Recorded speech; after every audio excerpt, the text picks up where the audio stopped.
अगर आप भी चाहते हैं SSD म्यूजिक की वीडियो सबसे पहले आप तक पहुंचे, तो लाल कलर के बटन को दबा के चैनल को सब्सक्राइब जरूर करें और साथ में बेल आइकन को दबाना ना भूलें। Mix by Shyamji recording studio, Chandi Sthan, Baghaye. Mix by DJ Kanchan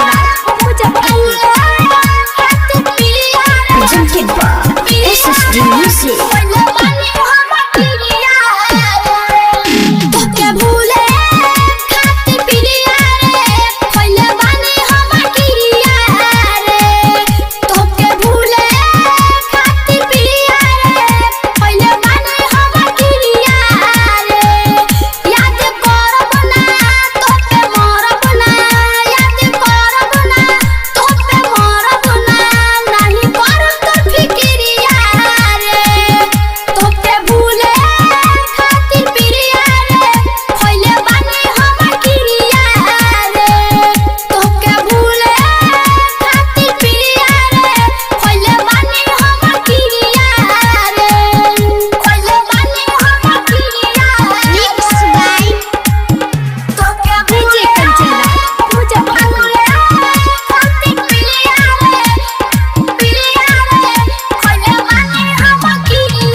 recording studio, Chandi Sthan, बघाए।